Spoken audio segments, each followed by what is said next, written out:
인도하는 그 문은 참 좁으며 생명으로 인도하는 그 길은 참 험하니 우리 몸에 지워있는 그 더러운 죄짐을 하나 없이 벗어놓고 힘써서 들어갑시다.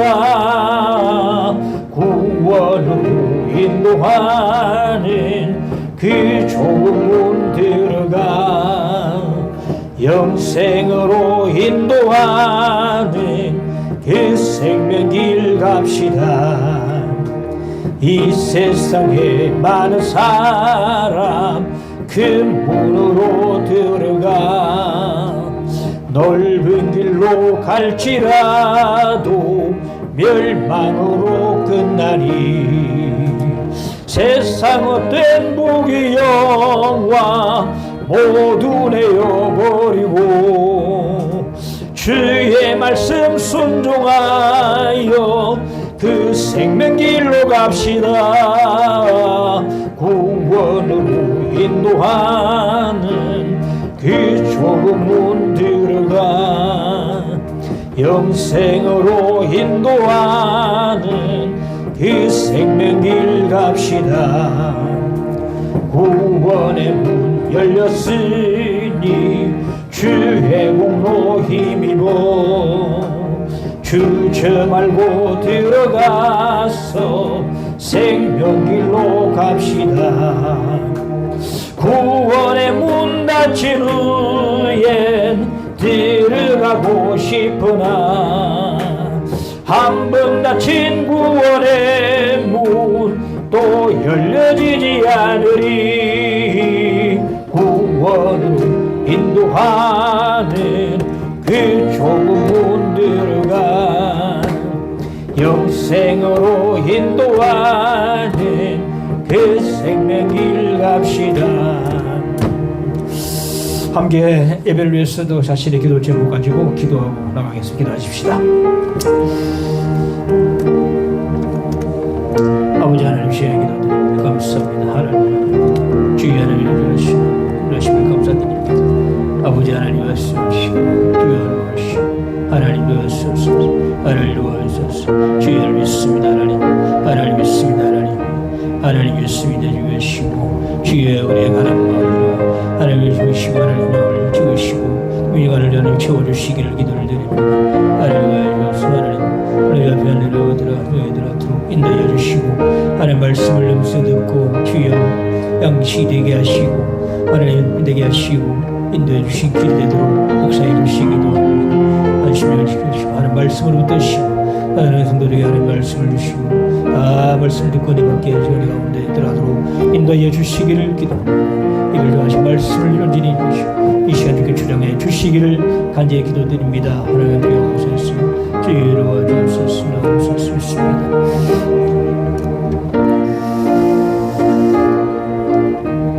예수님 이름으로 기도합나이다. 아멘. 사도행전 28장 23절로 31절까지 보겠습니다.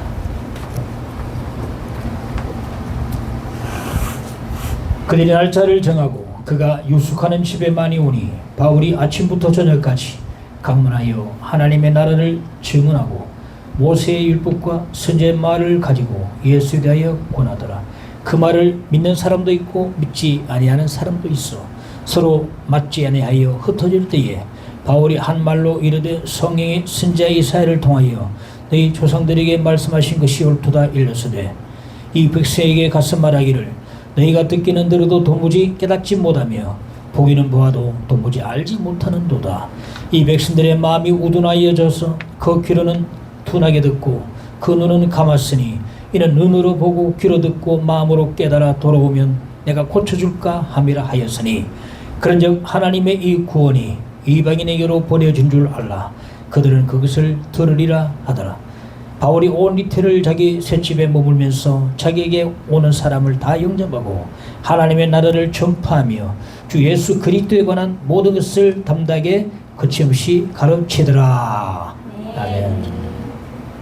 오늘 드디어 사도행전 강론한 지 1년 6개월, 딱 1년 6개월이 걸렸습니다. 작년 1월 첫 주부터 했으니까 오늘이 6월 마지막 주, 넷째 주죠. 1년하고 6개월 만에 마지막 부분을 우리가 대하게 됩니다. 저는 마지막 부분에까지 오면서 물론 그제도 사도행전을 수도 없이 많이 읽었는데 이렇게 1장부터 28장까지 차례대로 강론해 본 적은 처음입니다. 근데 참 느낀 게 뭐냐면은 사도행전은 뜻은 사도들의 행전인데 여기까지 오고 보니 사도들의 행전이 아니고 성령의 행전인 것 같아요. 왜냐하면 성령께서 주도하시고 섭리 계획하시고 그 사도들과 제자들을 도구로 사용하셔서 이끄셔서 여기까지 오셨거든. 그러니까 사도들의 행전일 수도 있지만 성령의 행전이다, 그렇게 생각이 들어집니다. 사도행전은 총 28장까지 있는데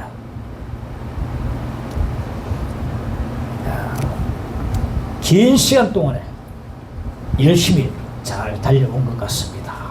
그래서 하나님께 감사드리고 또 감회도 또 새롭습니다. 열심히 달려온 저 자신에게 점수를 좀 주고 싶습니다. 여러분에게 점수를 드리고 싶습니다. 오늘 마지막 부분을 함께 말씀을 살펴보겠습니다. 첫째, 바울은 자기 셋집에서 복음을 전했습니다. 바울이 로마에 가서 감옥에 투옥된 게 아니고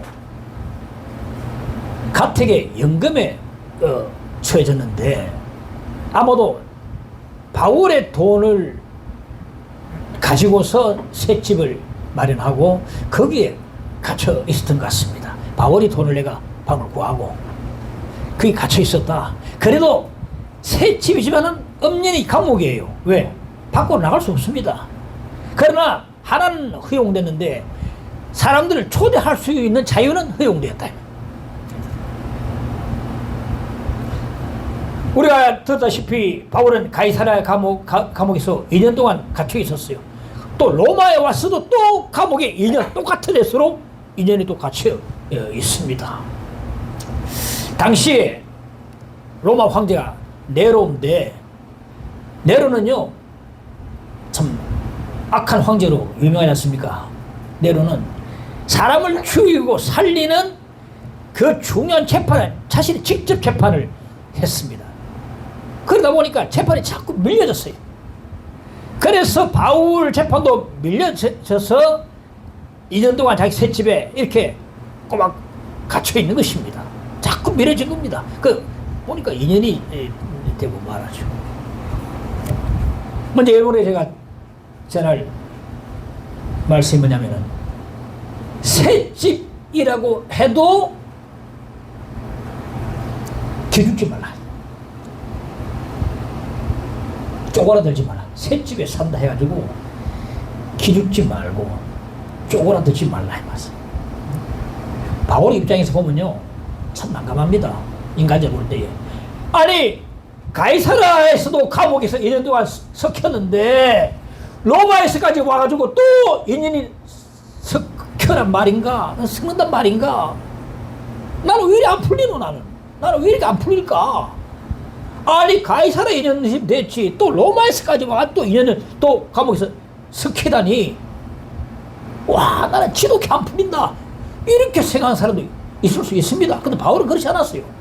자기의 지금 셋집에 사는 것을 가지고 불평하고 원망하고 한탄하지 않았다. 신세 한탄하지 않았다.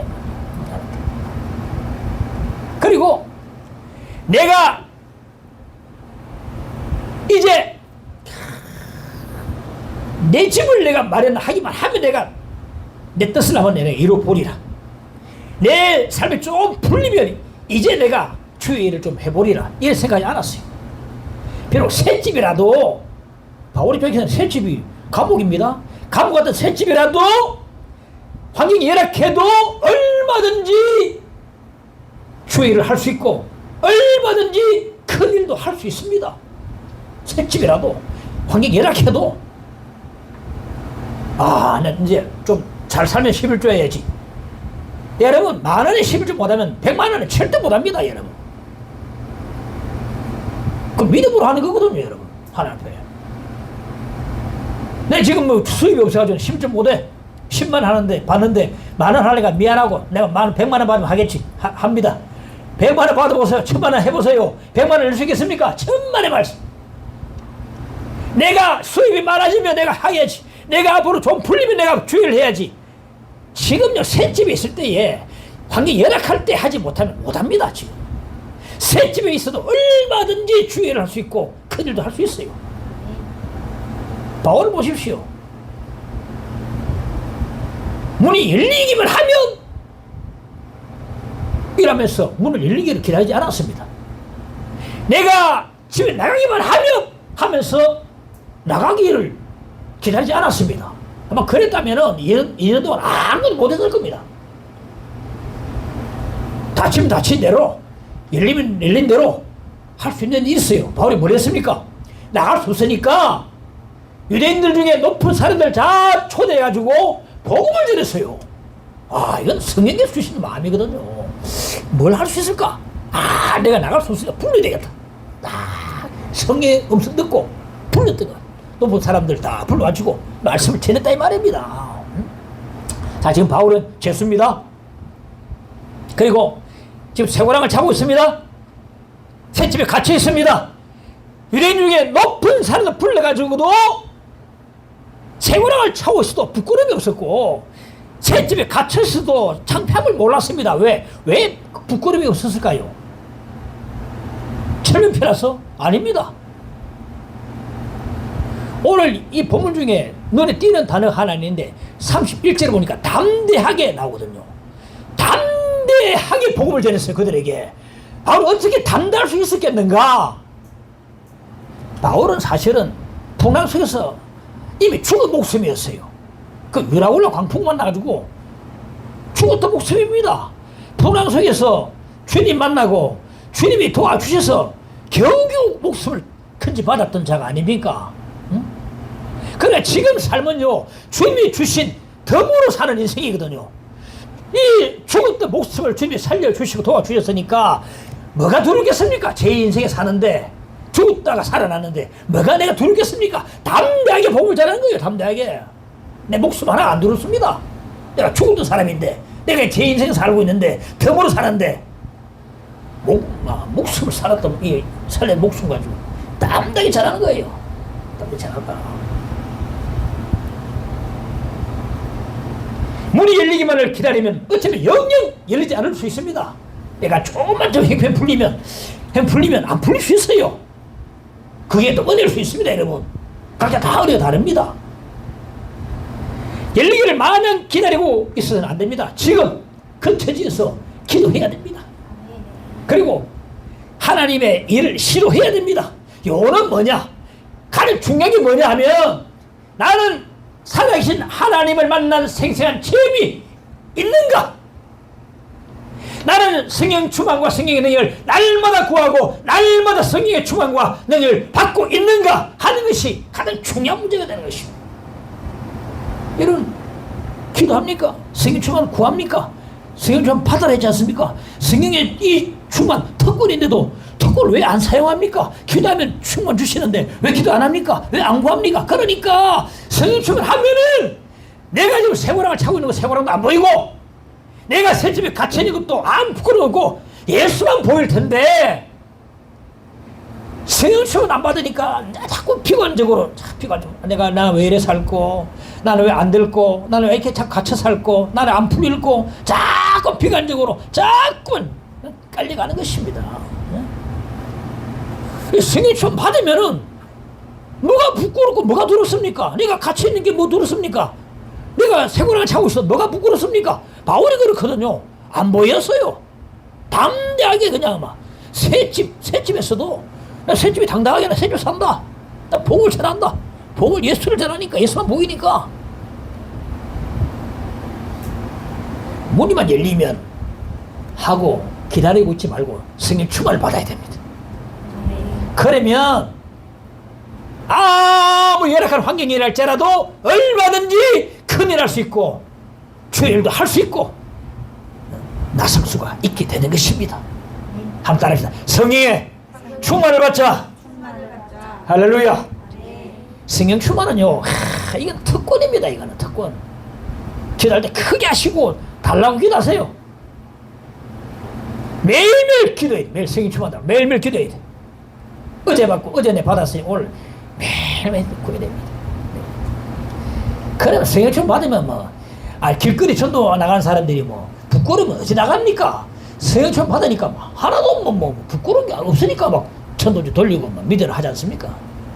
그럼 안 받으면 늘 쪼그라들고 늘 비관적이고 나는 늘 안 될까? 나는 왜 안 되노? 우리 가정은 왜 안 되노? 다 이게 되거든요. 비록 셋집에 살아도 할 수 있어요. 열악해도 할 수 있습니다. 은혜 많이 기도 많이 하면 된단 말이지. 둘째는 바울의 강론 주제는 하나님 나라와 예수였습니다. 바울의 열심을 한번 보십시오. 23절에 날짜를 정하고 언제 오너라 날짜 정하고 오니까 아침부터 저녁까지 강론하여.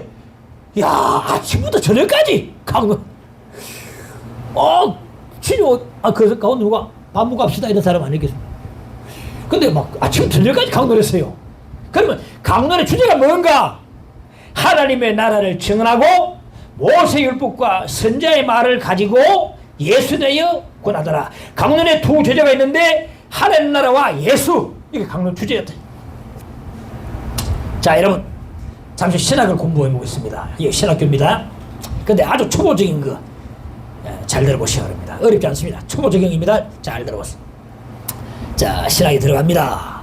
하나님 나라에서 나라라고 하는 의미가 무엇인가? 나라라는 의미가 무엇인가? 나라가 뭔가? 자, 잘 들으세요. 첫째, 땅의 개념이 아닙니다. 땅이 아니다. 땅덩어리, 국토가 아니다 이 말. 물론 최종적인 종말을 볼 때는 새 하늘과 새 땅이 물리적으로 주어집니다. 그때는 정말로 죄가 사라진 땅이 우리 가운데 주어져요. 그러나 1차적으로는 땅의 개념이 아니다. 그건 뭐냐? 다스림과 통치와 주권의 개념이다. 응? 다스림, 통치, 주권의 개념이다. 과거의 대영 제국을 우리가 생각하면 이해하기 쉽습니다. 영국 여왕이 여러 나라를 다스렸는데 그게 바로 대영 제국이었어요. 비록 섬의 조그만 섬만 아니라 영국 여왕이 다스리는 모든 나라는 전부 다 그의 나라였어요. 그의 나라였단 말이에요. 그러니까 그들 나라는 전부 다 영국 여왕을 그들 왕으로 섬깁니다. 여왕을 우리의 왕입니다. 그래요. 전부 다 영국 여왕을 우리의 왕으로 섬겨요. 영국 여왕의 통치권이 미치는 모든 영역마다 그의 나라가 되거든요. 영국 여왕의 주권이 미치는 영역마다 모두 그의 나라가 된다. 이처럼 하나님 나라는 하나님의 주권과 통치권이 미치는 모든 영역은 바로 하나님 나라의 말이 하나님 나라다. 알겠습니까? 네. 알겠습니다. 땅덩어리 개념 아닙니다. 나라 하니까 우리나라 한반도 국토가 있고 뭐 동해서가 뭐 울릉도까지 이게 아닙니다. 다스림, 주권, 통치권 이런 개념이거든. 자, 하나님 나라는 두 개로 나눌 수 있는데 현재적 하나님 나라와 미래적 하나님 나라로 나눌 수 있습니다. 이 하나님 나라는요, 예수와 함께 들어왔어요. 예수께서 오시면서 함께 왔습니다. 이 하나님 나라는 이미 이곳에 이미 있습니다. 어떻게 알 수 있을까요? 볼 수 있어요. 하나님 나라를 어떻게 알 수 있습니까? 들어와 있는 걸 볼 수 있습니다. 어떻게 알 수 있느냐? 자, 공부하죠. 누가복음 10장 17절에 보면 70인이 기뻐하며 돌아와 이르되 주여 주의 이름이면 귀신들도 우리에게 항복하더이다. 예수 이름으로 귀신이 쫓겨나가고 예수 이름으로 병든 자가 낫고 예수의 이름으로 영육간에 치유받고 사탄에 매였던 자가 예수께로 돌아오는 것을 보는 것이 바로 보면서 우리는 하나님 나라가 지금 여기 임한 것을 알 수 있다는 것이. 자, 마태복음 12장 8절에 보면 하나님의 성령을 힘입어 귀신을 쫓아내는 것이면 하나님 나라가 어떻게? 이미 너에게 임하였느라. 할렐루야. 이미 너에게 임하였다 했거든요. 귀신이 쫓겨나가는 걸 보면 하나님 나라가 이미 너에게 임하였느니라 했어요. 확실히 말씀하고 있어요. 임해 있습니다. 지금 임해 있어요. 아멘 사람이요, 사탄에 꽉 매고 불교 믿고 말이요, 무당이 말이요, 예수님 믿고 돌아온 사람 보면 그게 바로 하나님께 임하셨다는 증거가 되는 겁니다. 입증이 되는 거예요. 자, 그러면 이 하나님 나라에 어떻게 들어갈 수 있는가? 예수를 믿는 자마다 이미 하나님 나라에 들어가 있습니다. 높은 산이 그친들이 초망이나 궁궐이나 내 주 예수 모시 거대나 하늘나라 할렐루야 찬양하세 내 모든 죄 사함받고 주 예수와 동행하니 거대나 하늘나라. 보십시오. 예수 모시 거대나 하늘나라 되거든. 예수를 믿으면 이미 하늘나라에 들어와 있습니다. 이 현재적 하늘나라에 들어와 있어요. 이미 있다고요. 하늘나라는 먹고 마시는 게 있지, 이거 네 안에 있다 했어요. 네 안에 이미 들어와 있는 것입니다. 여러분, 하늘나라는요, 죽을 때서야 들어가는 게 아니고 지금 여기서 들어가는 것입니다. 예수 믿는 것은 보험 드는 것과 같습니다. 여러분, 보험을 왜 듭니까? 미래에 닥칠 환난을 대비해가지고 지금 안정감을 가지기 위해서 미리 보험을 드는 거 아닙니까? 지금 여기서 예수를 믿고 하늘나라에 들어가는 것은 장차 나타날 최종적인 하나님 나라 새로운 새 땅에 안전하게 들어갈 수 있게 되는 것입니다. 그때 가서야 다급하게 들어가는 게 아니고 또 들어갈 수도 없고, 환난을 당하고서야 화들짝 겁이 나가지고 들어갈 수 없고 때가 이미 늦어버린 것입니다. 지금 예수 믿고 현재적 임한 하나님 나라에 들어가야 나중에 최종적인 하나님 나라에 안전하게 들어갈 수 있게 됩니다.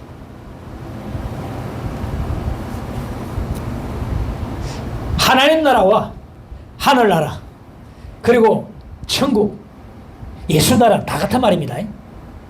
마태복음에는 천국이라는 말이 많이 나오고 다른 복음서에는 하늘나라 말이 나오는데 똑같은 말이고, 이 하늘나라는 예수가 중심이기 때문에 예수의 나라라 해도 틀린 말이 결코 아닙니다.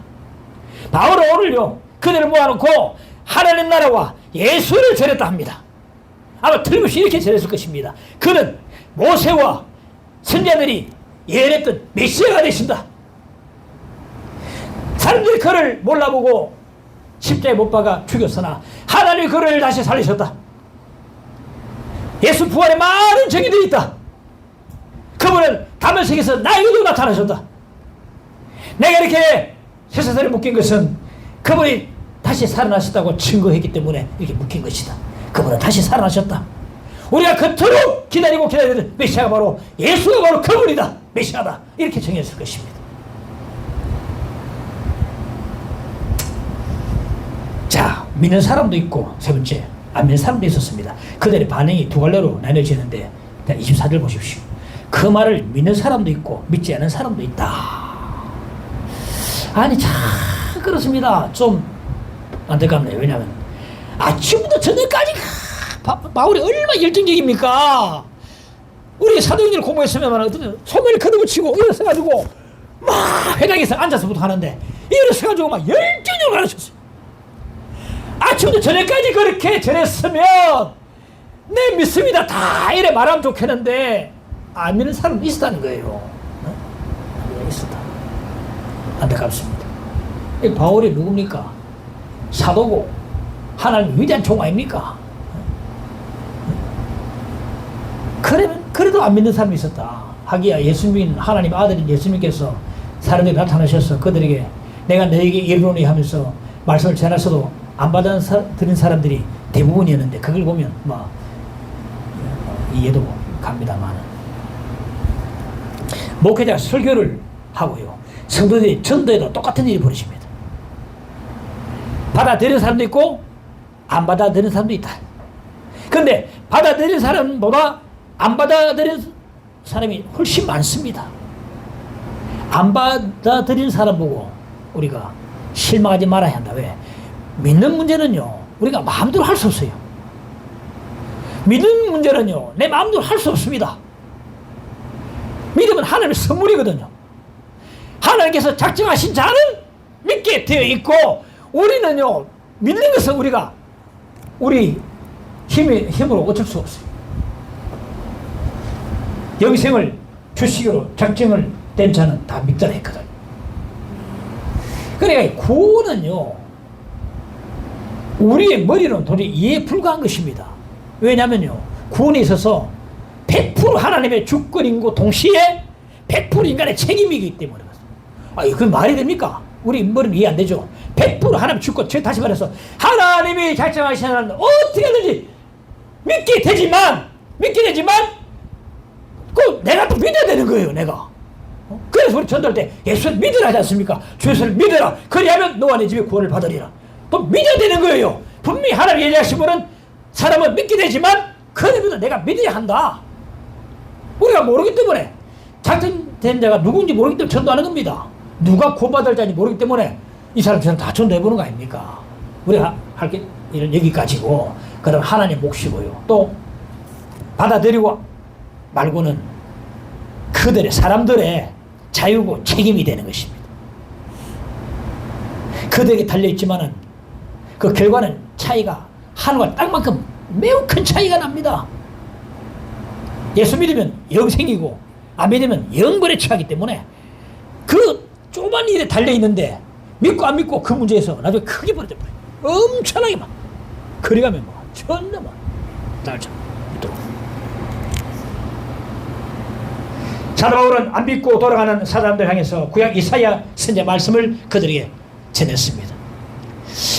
오래전에 이사야 선지자는요, 이미 이들의 반응을 꿰뚫어 보고 있다고 말할 수 있습니다. 26절 27절 보니까 일렀으되 이 백성에게 가서 말하기를 너희가 듣기는 들어도 도무지 깨닫지 못하며 보기는 보아도 도무지 알지 못하는도다.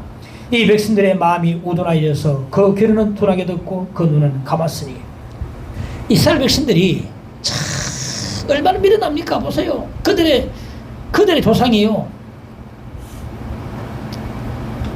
포로를 붙잡혀가고 성전이 불타버리고, 성전은 절대로 탈없다는데 불타버리고, 어린아이들이 길거리에 나뒹굴고 울고 있고, 그 포로로 붙잡혀간 바빌론 그 강가에서, 포로의 땅에서 차마 하나님을 찬양할 수 없다며 그들의 수금을 부담에 가져 걸어놓고 예루살렘을 향해서 울던 그들의 조상을 보고도 회개하고 하나님께 돌아오지 않았던 그들입니다. 성전이 불타고 그 조상들이 포로 땅에 붙잡혀서 성을 향해서 우는 모습을 보고도 회개가 없었어요. 얼마나 미련합니까? 보고도 듣고도 못 믿는 거, 안 믿는 겁니다. 자, 보십시오. 예수께서 예루살렘을 향해서 보시고 슬피 우시면서 이 성의 멸망을 예고하셨는데, 그 예언 따라서 AD 70년에 로마의 티투스가 와서 초토화시켜버리고 딱 그냥 멸망시켜버렸어. 성전의 한 토막 서쪽에 주축대는 좀 당겨놓고 다 무너져버렸어요. 서쪽에 주축대가 바로 통곡의 벽이야. 통곡의 벽. 고만 남아있는 거라. 그 앞에 서면 지금도 랍비들이 고만 나가는데, 고만. 그 후로 이스라엘에서는 전 세계로 다 뿔뿔이 흩어져 버렸어요. 기슬로부터 600만 명이 학살당하고 2000년 가까이 나라 없이 여기저기 다 떠돌았어. 미국 갔다가 남미에 갔다가 유럽 갔다가 스페인 갔다가 그래도 유대인 지킨다고 모자는 꼭 눌렀어. 유대인들 모자를 율법을 잃고, 그런 그들이 팔레타인 땅으로 돌아와서 1948년 5월 14일 날 드디어 이스라엘 정부를 수립합니다. 우리나라는 36년 만에 나라를 되찾았는데 유대인들은요 근 2000년 만에 나라를 되찾은 것입니다. 2000년 만에 이렇게 가능하겠습니까? 이 하나님 놀라운 섭리고 하나님의 계획하심이거든요. 하나님이 이스라엘을 결코 버리지 않으십니다. 지금 못된 짓 좀 하고 있어요. 그러지. 자꾸 포탄 쏘고 해서 그러면 안 되는데, 그 십자가 없기 때문에 그렇거든. 십자가 있기 때문에 자꾸 무력으로 뭔가 하려는데 그래도 긍휼을 다 품고 있어. 이스라엘 된 긍휼을 품고 있단 말이야. 오늘 우리는 이러한 성경을 역사를 보고도 이스라엘 역사를 보고도 하나님의 성경을 보면서도 회개하고 예수 믿고 하나님께 돌아오지 않습니다. 통고고백을 보고서도 대학사를 보고서도 2000년 동안 또 돌아다닌 것을 그들 보면서도 하나님을 알지 못하고 돌아오지 않습니다. 보고도 듣고도 깨달음이 없는 이스라엘 백성들을 보고 이사야의 마음이 얼마나 아팠겠는가. 이 이사야의 마음 바로 사도 바울의 마음이거든. 27절 말합니다. 눈으로 보고 귀로 듣고 마음으로 깨달아 돌아오면 내가 고쳐줄까 하며 내가 고쳐줄까 하며라. 깨닫고 돌아오면 내가 고쳐주겠다 하시는데도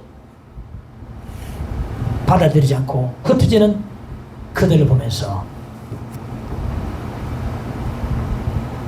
안타까웠지만 실망하지 않았다. 왜? 닫힌 문이 있으면 또 다른 문이 열리기 때문에 그렇습니다. 자, 넷째, 유대인들이 복음을 거절하자 바울은 이방인으로 향합니다. 28절에 봅시다. 그런즉 하나님의 이 구원이 이방인에게로 보내준 줄 알라. 그들은 그것을 들으리라. 바울은 그들이 복음을 거절하자 이제 이방인으로 향합니다.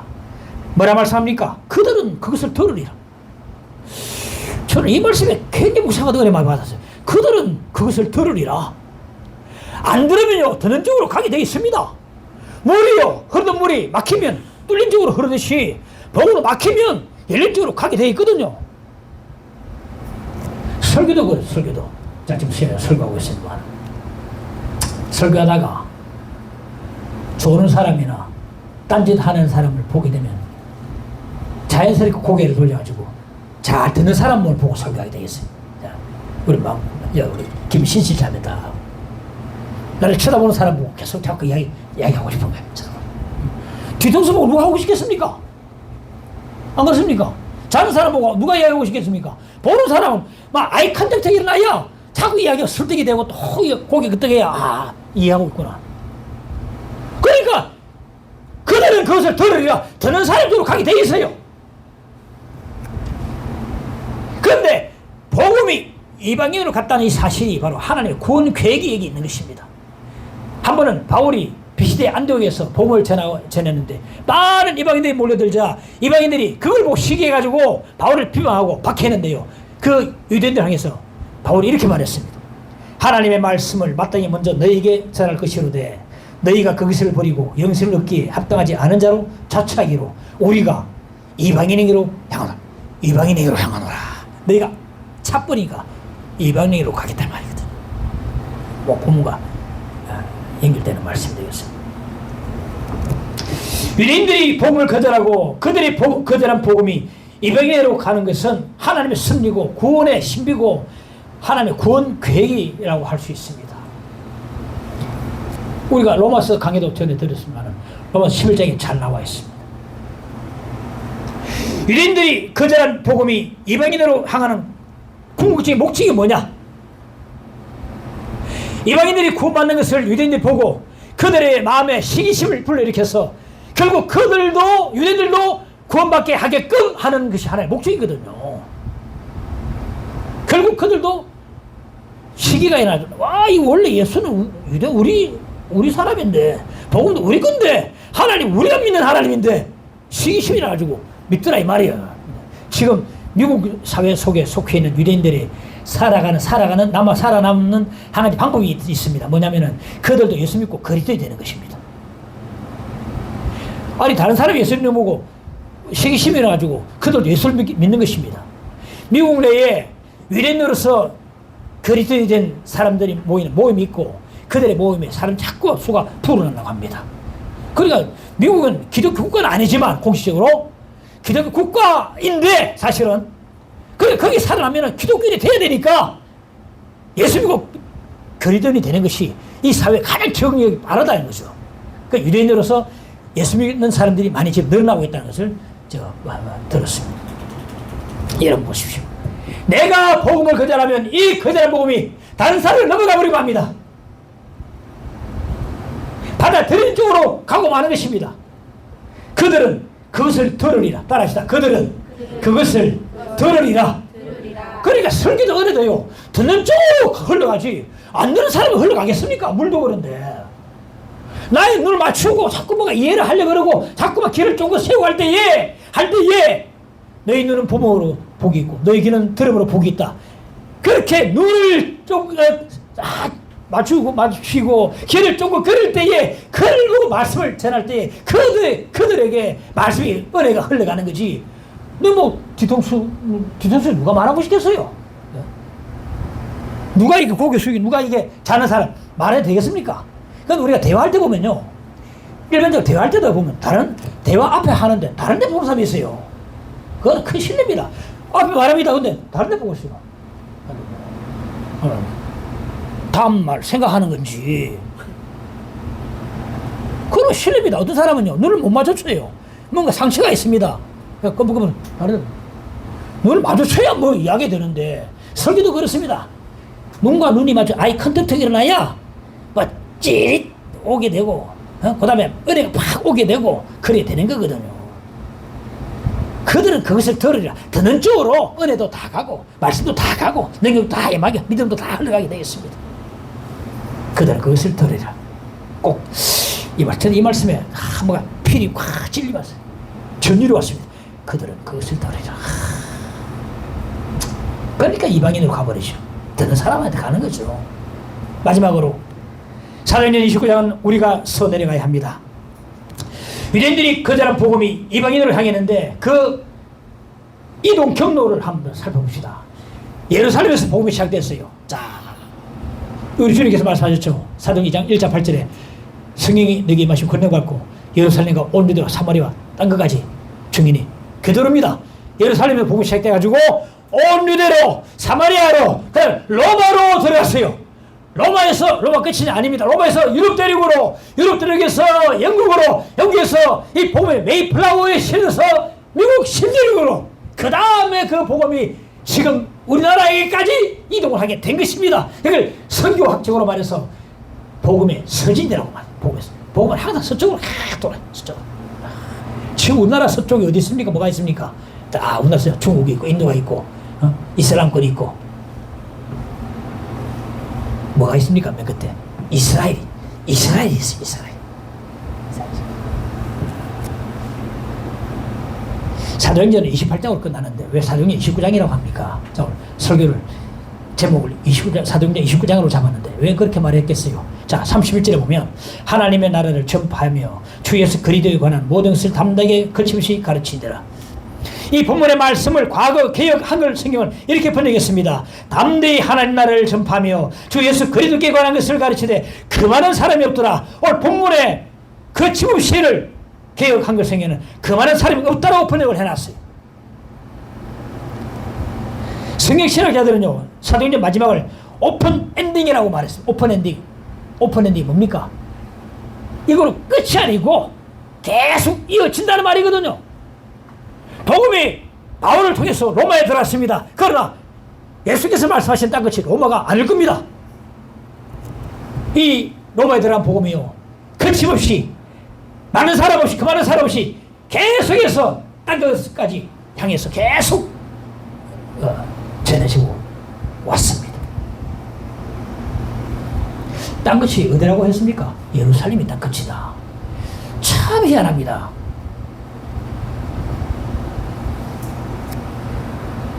복음이 돌고 돌아서 예루살렘까지 가는데 원적으로 돌아가요. 원적으로.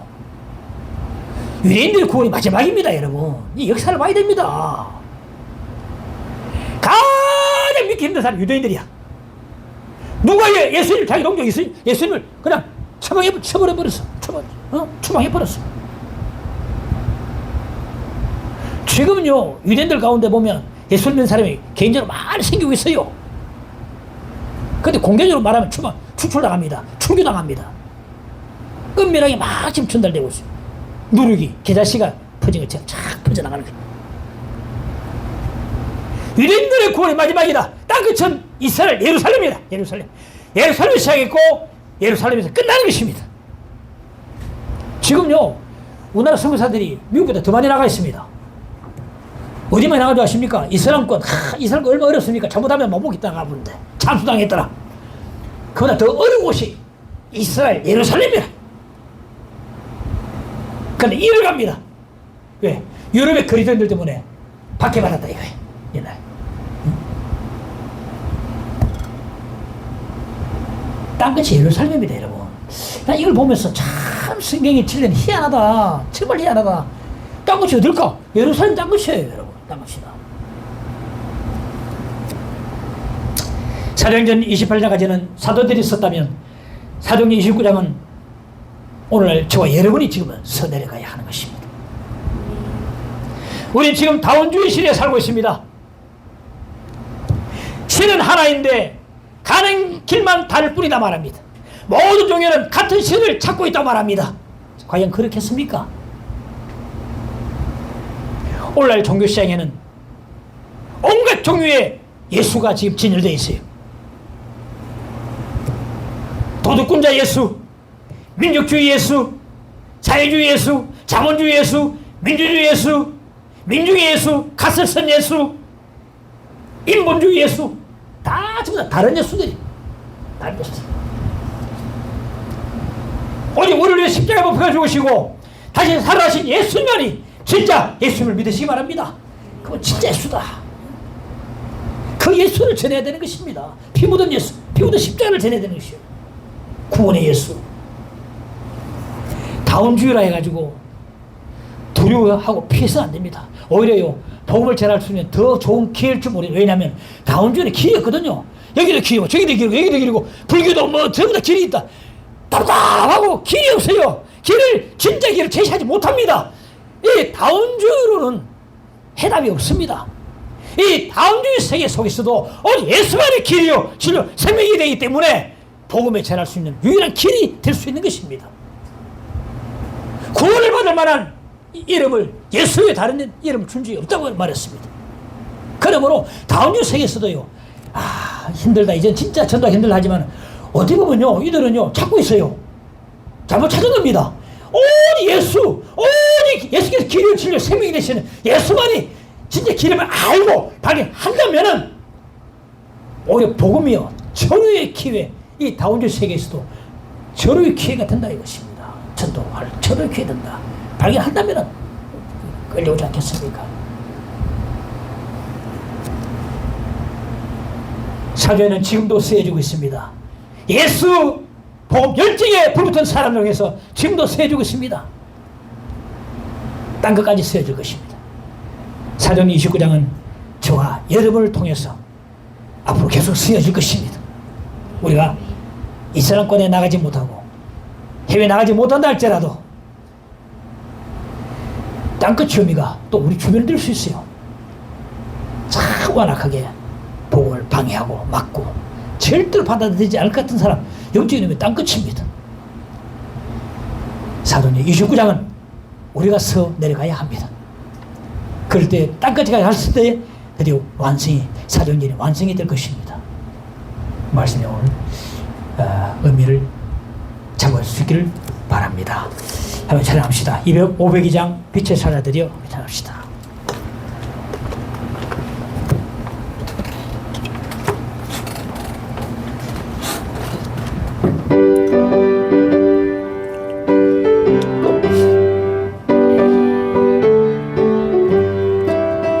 빛의 사자들이여 어서 가서 어둠을 물리치고 주의 진리 모르는 백성에게 복음의 빛 비춰라.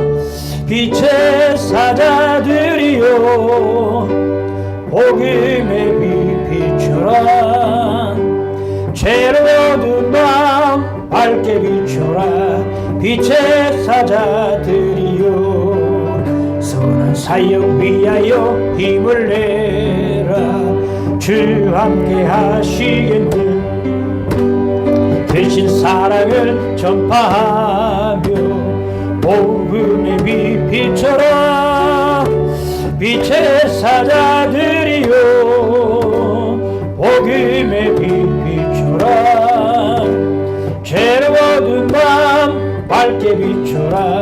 빛의 사자들이여 주님 부탁하신 말 순종하여 이 진리 전하라 산을 넘고 물러 힘을 다해 복음의 빛 비춰라 빛의 사자들이여 복음의 빛 비춰라 죄로 얻은 밤 밝게 비춰라 빛의 사자들이여 동서남북 어디나 땅끝까지 주님만 의지하고 두어 못 보는 백성에게 복음의 빛 비춰라 빛의 사자들이여 복음의 빛 비춰라 죄로 얻은 밤 밝게 비춰라 빛의 사자들이여 오늘 말씀 잡고 주여 기도합시다. 주여 주여 내 증인이 되어 땅끝까지 이르는 내 증인이 되신 주님 주여 복음이 이렇게 하나님이여 예루살렘에서 원리도로 사마리아로 로마로 주여 오늘 우리나라까지 우리 십여가지의 허게 됨을 배웁니다.